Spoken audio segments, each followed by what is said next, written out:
Por segunda ocasión en un mes, altos líderes empresariales se sentaron a platicar con el presidente López Obrador y ya no le están pidiendo, le están implorando que haga un poco más para salvar la economía.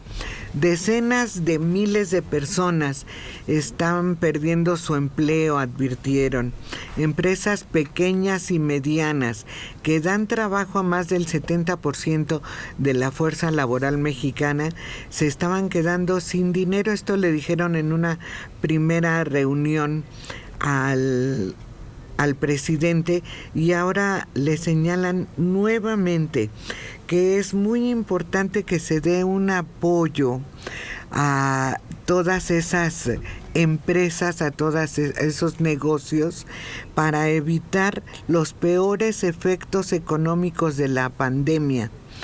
Cuando la pandemia al fin quede atrás, las economías no tendrían que empezar de cero como hasta el momento se está previendo.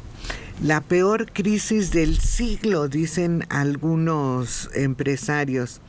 En México no ha llegado tal esfuerzo de rescate.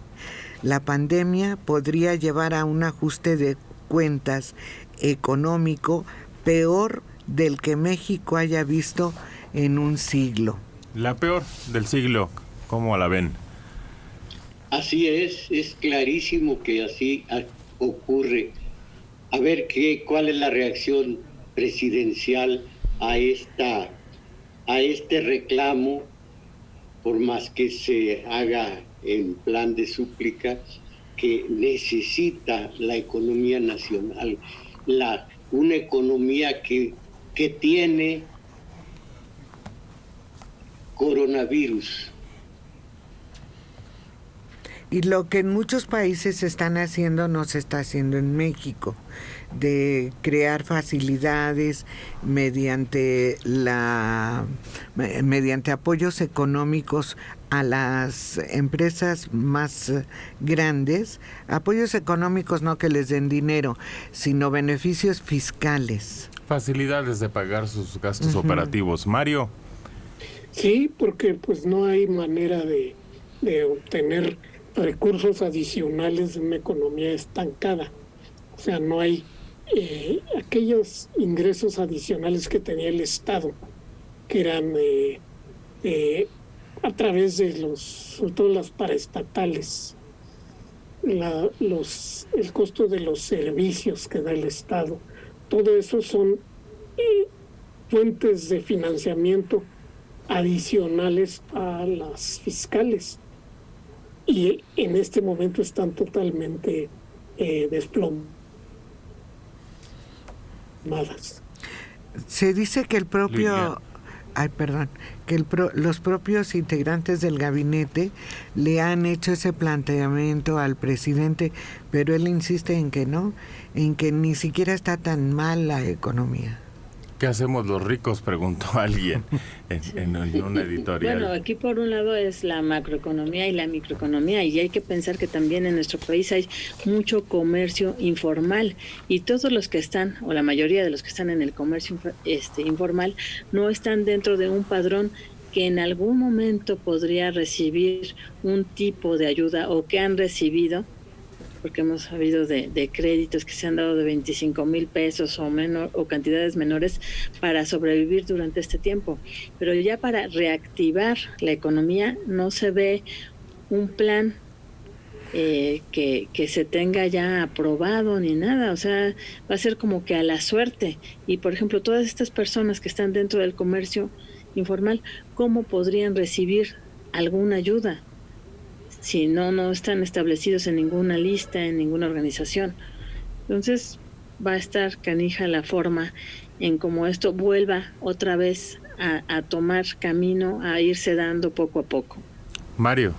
Hay una forma en que el Estado logra precisamente una mayor recuperación a través del crecimiento económico.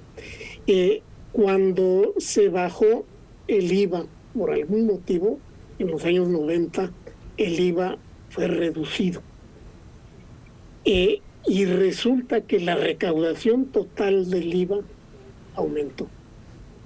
Esto se debe a que una reducción de impuestos genera inmediatamente una mayor inversión en actividades productivas.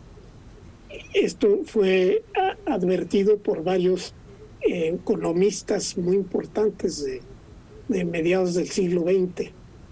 En México no nos atrevemos a eso. Lo consideramos un subsidio ilegítimo a las empresas. Entonces, aquí en México, palo dado se queda, impuesto aplicado ya se queda. Que no se considere el hecho documentado de que en el momento en que se baja marginalmente a veces el impuesto, la recaudación sube.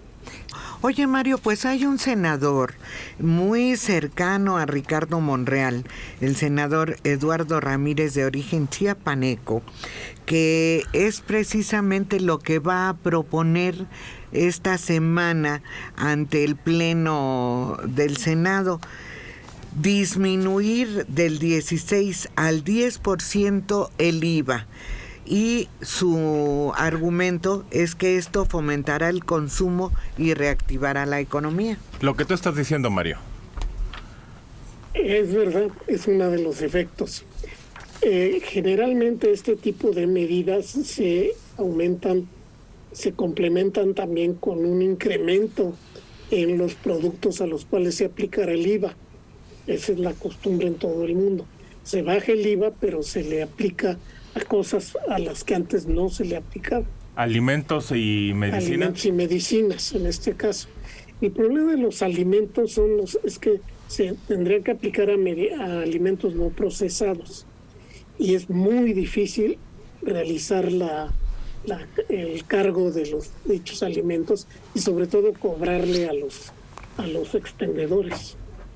Las medicinas sí, y lo sabemos, no hay problema, no habría problema en ese caso. Pero los alimentos no procesados son las verduras que venden en el mercado. Entonces, ¿cómo le hace el dueño de un puesto en el mercado para enterar ese IVA que descuenta a sus compradores? Pues ya te oyeron, a ver si lo aplican. Pero miren, por si no nos faltaran problemas, México obtuvo un préstamo del Banco Mundial por $1,000 millones. Ese es el beso de la mujer araña. No habíamos dicho que no iba a haber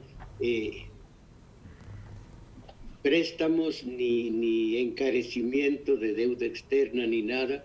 No se iba a pedir dinero. Pues ya se aprobó. Puede ser que tengamos derecho a ese préstamo.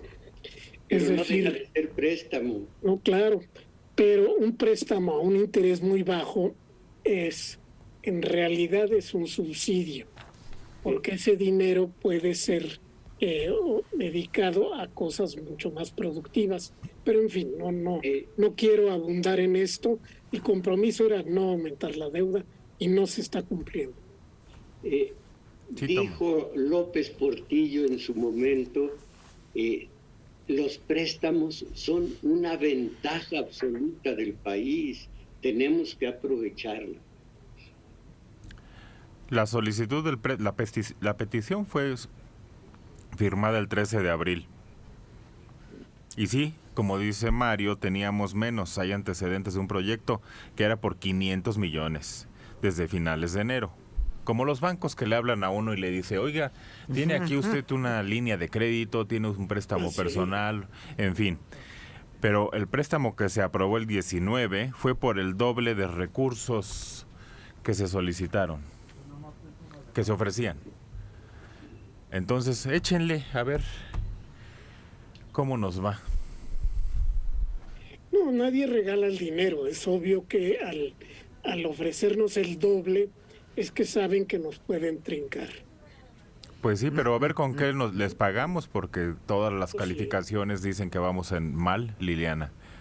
Y ahora una pregunta. ¿Se podrá reactivar la economía en nuestro país sin pedir préstamo? O sea, ¿realmente tenemos aquí los recursos necesarios para otra vez levantarnos sin tener que pedir dinero al extranjero?